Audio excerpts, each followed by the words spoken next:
Have any better chance to win this election than Trump did to be president. And I'm going to do it without Twitter.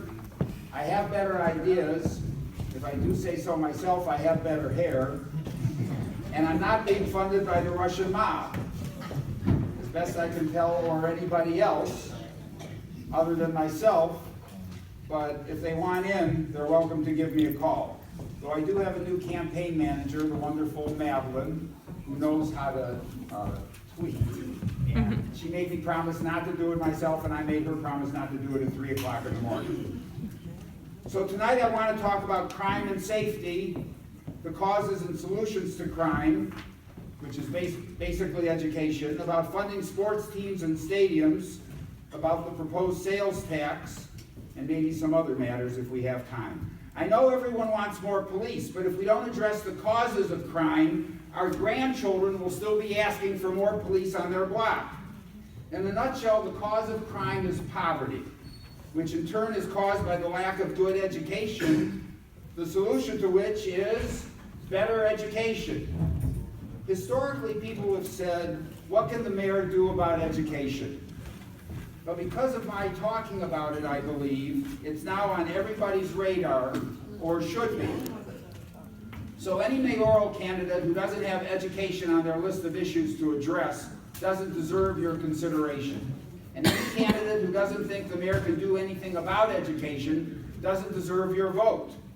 So I have short-term, medium-term, and long-term solutions to address education.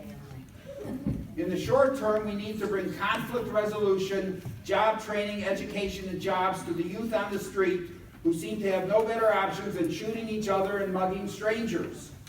And if we have to go block by block saying, are there any thugs who want some job training today, and we probably will have to, as your next mayor, we're going to do that for as long as it takes. We also need tougher enforcement of laws against repeat offenders, especially for gun violations. But other cities have had success bringing jobs right to those most troubled youth, and we should try to do that too. In the medium term, we need an 8th grade initiative with the business community, mentoring and tutoring, school year jobs and summer jobs, and money for college or a job after graduation if you stay in school and get the skills you need to compete. And as your next mayor, I will do that. And in the long term, if you had to pick one issue that's a game changer, we need an early childhood reading initiative to make sure that within 5 years, all 3rd graders are reading at grade level instead of the current less than 40%. And I've been on the school board for 20 years. I know that to be a fact. And as your next mayor, I will work with the school district to do just that. As you know, I've been on the school board 4 terms over the last 20 years talking about these matters, but it takes money to do it, and I'm going to find it. Chief Joseph of the Nez Perce tribe, when the Army was trying to move his tribe from Oregon to Idaho, Oregon was where his father was buried. So he took his people, and they went on a 1,000-mile journey avoiding the Army over the course of a year. And finally in winter, when the tribe's leaders were all dead and they were out of food and clothes, they laid down their arms, and Chief Joseph said the line that's now become famous, "We will fight no more forever." So in many ways, our young people's families may have failed them. And the education system certainly has failed them. So it's time we finally say to our children, once and for all, we will fail you no more forever. And as your next mayor, we will say that, and we will do that. We will fail you no more forever.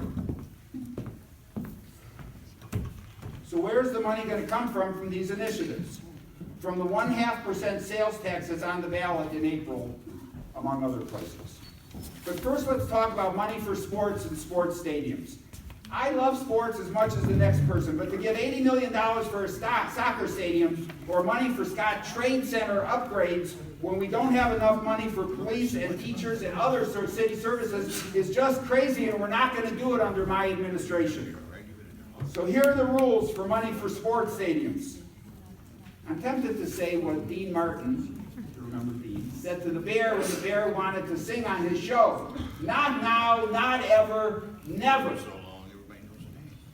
Or as we said during the XYZ affair, when the French wanted bribes before they talked peace with us, "Millions for defense and not a penny for tribute." And in this case, it means millions for police and education, but not a penny for sports until our more important priorities are adequately funded. But if we want to be more flexible, here should be the rules. Never without the vote of the people. And shame on the aldermen who are running for mayor who are considering money for Scott trade without a vote. Number 2, a detailed cost-benefit analysis of how much we're paying and how much we're getting and when we're going to get it. 3, an opportunity cost analysis of what we're giving up that we could have used the money for. And most importantly, a personal guarantee from the partners of these sports entities that the city won't lose $1 from day one of any assistance we give them. Because if they won't take the risk of it losing money, why should we take the risk of us losing money?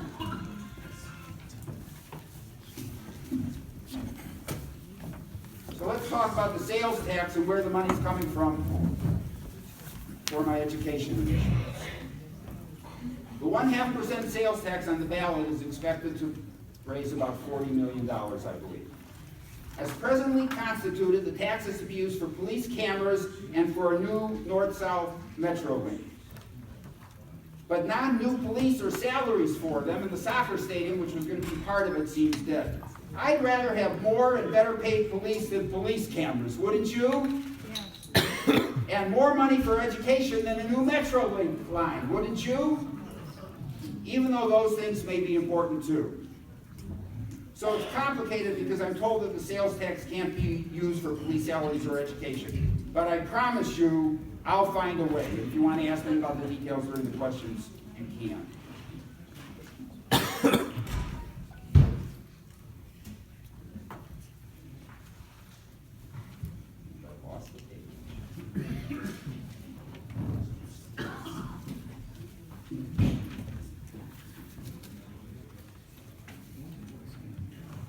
So a couple of final points. As you may know, I've aspired to this office for 40 years, and I've run for it 5 times over the last 25, since 1992, maybe before some of you were born. So that shouldn't mean everything, of course, but it should mean something. Because if you don't believe in yourself and that you may have a significant contribution to make, you'll have no chance at all because your vision won't be set high enough. Good leaders ask the community to stand and deliver. They convince the community of what is the right thing to do and inspire them to do it and believe that it can be done. And as the next mayor, I intend to do that. I will ask for your support and your prayers. Because if I have gifts for this, and I believe I do, they're God's gifts. And they're mine to squander if I don't use them well. And if we do well, it's God's work. It won't be easy, but it needs to be done. And with your help and his, it will be. My vision for St. Louis is that by the end of my 4 years, we have education, training, and jobs for our youth on the street. A dramatic reduction in crime as a result. St. Louis Public Schools graduating 90%, not 60 or 70%. And all our third graders reading at grade level, not 40%. And sports teams and employers falling all over each other to come to St. Louis because of our schools, low crime, and educated workforce. And other cities looking at St. Louis and saying, that's how you do it in urban America. I don't have time to criticize people who are giving tax abatements. So let me say that the city has lost $300 million in tax breaks over the last 30 years. Some of our older people have never seen a tax break they didn't like. $200 million of that for schools. No more. Not now, not ever, never. And most of them have gone to the Central West End, the Central Corridor, and downtown, 4% of them to North St. Louis. That's not good for anybody. Finally, as I hope you can tell, this is serious business for me, and I'm proud of chasing my dreams all these years. You should never give up on your dreams. Because you never know what God's plan is for you. I hope to be your mayor. I hope that's what happens. I've wanted it a long time. I think I'd make a great one, and that's why I'm running. You know, it would be easy for your wards to endorse one of the favorites. But I hope you will support the candidate you think will make the best mayor. And I ask you to do that. I hope you'll help make our dreams come true by endorsing me and voting for me.